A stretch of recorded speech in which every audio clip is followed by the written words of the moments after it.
Thank you very much, Eddie. Well, it has been another day of rapid developments at the House of Assembly. More MHAs have filed complaints. 2 have even gone to police.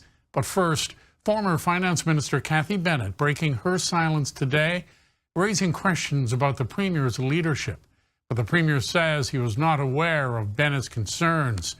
NTV's Michael Connor is joining us live with more now. Michael? Thank you very much, Glenn. Today's events left Premier Dwight Ball facing questions about who's actually in charge. The Premier maintains that he is.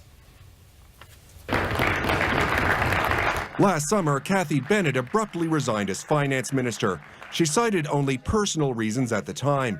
But today, she broke her silence, saying that she was subject to intimidation and isolation by cabinet colleagues. Certainly seen, examples of systemic workplace harassment, including well-known bullying tools such as, intimidation, isolation, mild gaslighting even, and mobbing. Premier Dwight Ball has said he was unaware of any problems in his cabinet before last week, when complaints emerged against Eddie Joyce and this week against Dale Kirby. If you're going to stop it, the leaders, CEOs really need to set the tone and need to make sure that bad behavior is not tolerated.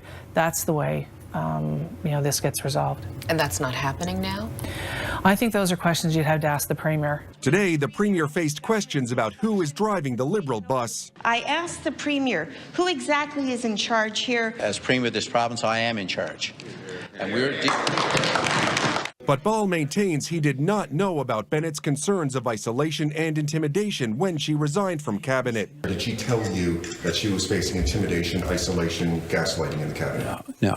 The discussion that we had, of course, and Cathy was a very valuable member of our cabinet. And as I said in the House of Assembly today, it was a sad day for me to have that discussion with someone who I spent a lot of time with. NDP leader Jerry Rogers says it's time for Ball to resign as Premier. I do believe that the Premier needs to resign. It's clear that he and his government are no longer able to govern in this very critical time. But PC leader Ches Crosby doesn't think that will fix the dysfunction in the government.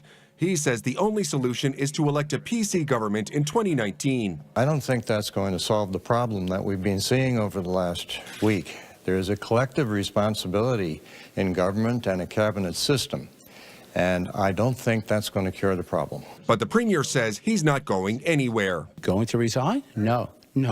Leaders don't resign in challenging times. And Cathy Bennett also disagrees with using the Commissioner for Legislative Standards to conduct the reviews into Dale Kirby and Eddie Joyce. She wants an outside firm with expertise to be used. But the Premier maintains that the Commissioner will be given adequate resources and expertise to conduct the reviews. Glenn? Michael Connor is joining us live. Thank you, Michael.